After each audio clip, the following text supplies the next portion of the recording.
ಪೂರ್ಣ ಅಂತ ಅರ್ಥ. ಶಾಂತಿ ಅಂದರೆ ಭಗವಂತ ಜ್ಞಾನಾನಂದ ಪೂರ್ಣ. ಸರಿನಾಚಾರ್ಯ? ಅದೇ ಶಂ ಅಂತಂದ್ರೆ ಸುಖ. ಶಂ ಅಂತಂದ್ರೆ ಎಲ್ಲರೂ ಕೂಡ ಸಂಸಾರದಲ್ಲಿ ಒಂದಿಲ್ಲ ಒಂದು ರೀತಿಯಿಂದ ಕಷ್ಟಗಳನ್ನ ಅನುಭವಿಸ್ತಾ ಇರ್ತಾರೆ. ಒಬ್ಬೊಬ್ಬರಿಗೆ ಒಂದೊಂದು ರೀತಿ ಕಷ್ಟ ಇರಬಹುದು. ಆದ್ರೆ ಎಲ್ಲರ ಕಷ್ಟಗಳನ್ನ ನಿವಾರಣೆ ಮಾಡ್ತಕ್ಕಂಥ ಮಹಾಶಕ್ತಿ ಇರೋದು ಭಗವಂತನಿಗೆ. ಅದಕ್ಕೆ ಶಂ ಅಂದ್ರೆ ಸುಖ. ಶಂ ಅಂದ್ರೆ ಶಾಂತಿಯನ್ನ, ಸುಖವನ್ನ ಆತನೋತಿ ಅವ್ರಿಗೆ ಹೊಂದಿಸ್ತಕ್ಕಂಥವನ್ನ ಆಗ್ತಾ ಇದ್ದಾನೆ.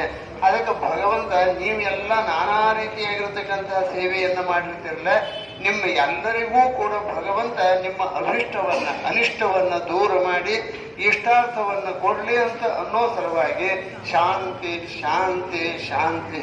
ನಾವು ಯಾವಾಗಲೂ ಮೂರನ್ನು ಬಯಸ್ತಾ ಇರ್ತೇವೆ. ತ್ರಿವಿಧವಾಗಿರ್ತಕ್ಕಂತಹ ತಾಪತ್ರಯಗಳಿಂದ ಮುಕ್ತರಾಗಬೇಕು ಅನ್ನೋ ಅಪೇಕ್ಷೆ ನಮಗೆ ಇರ್ತಕ್ಕಂಥದ್ದು ಆಗ್ತಾ ಇದೆ. ಆ ರೀತಿಯಾಗಿ 3 ಸಲ ಅದನ್ನ ಹೇಳ್ತಕ್ಕಂಥ ಒಂದು ಪದ್ಧತಿ. ಆ ರೀತಿ ನಮ್ಮ ಭಾಷೆ ಬೇರೆ ಆಗ್ತದೆ, ರಂಗಣ್ಣವ್ರ ಭಾಷೆನೇ ಬೇರೆ. ಆಡು ಭಾಷೆ ಒಳಗೆ ನೋಡಬಾರ್ದನ್ನೆಲ್ಲ ಹೇಳಬಾರ್ದು, ಏನು ಹೇಳಬೇಕು ಅದನ್ನು ಮನಮುಟ್ಟುವಂತೆ ಹೇಳ್ತಕ್ಕಂಥ ಕಲೆ, ಬರೀತಕ್ಕಂಥ ಒಂದು ಇದು ಅವರಿಗೆ ಕರಗತವಾಗಿ ಇರ್ತಕ್ಕಂಥದ್ದು. ಸುಮ್ಮನೆ ಏನೋ ನನ್ನ ಕಡೆ ರೆಫರ್ ಮಾಡಿದ್ರು ಅಂತ ಅನ್ನೋ ಸಲುವಾಗಿ ನನಗೆ ಹೇಳಿದ್ದೆ ಅಷ್ಟೇ ಹೊರತು ಇಲ್ಲಾಂದ್ರೆ ನಾ ಏನಿರ್ಬೋದು. ಅವರು ಪಂಡಿತರು, ಅವರು ವಿದ್ವಾನ್ ರಾಮಾಚಾರ್ಯ. ಹಂಗೆ ಶಾಂತಿ ಅಂದರೆ ಭಗವಂತ ಜ್ಞಾನಾನಂದ ಪೂರ್ಣ ಅಂತ ಹೇಳೋದು.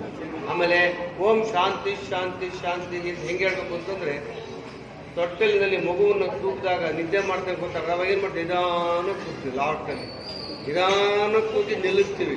ಮುಂಚೆ ಜೋರಾಗಿ ಕೂಗ್ತೀವಿ, ಬೇಗ ನಿದ್ದೆ ಮಾಡಿಬಿಡ್ಲಿ ಮಗು ಅಂತ.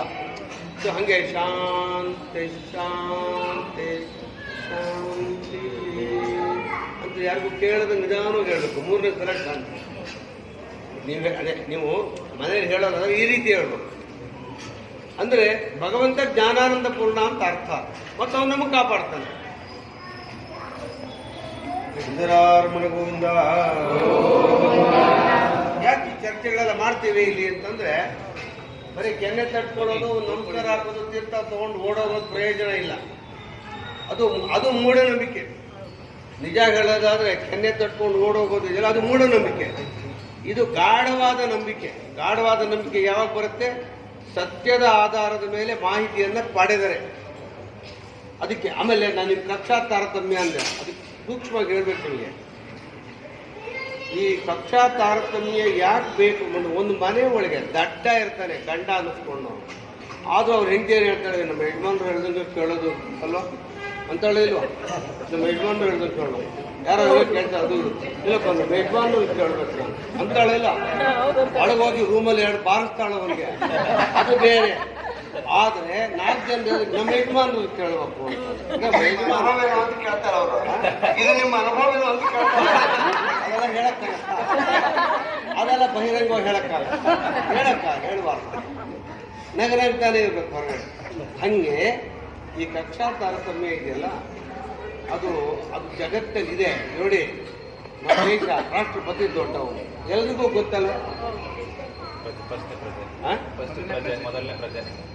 ನಾವು ಅಂತೀವಿ, ಆದರೆ ಅವನು ಎಲ್ಲ ಬೇಕಾದಷ್ಟು ಅಧಿಕಾರ ಇದೆ ಅವನಿಗೆ.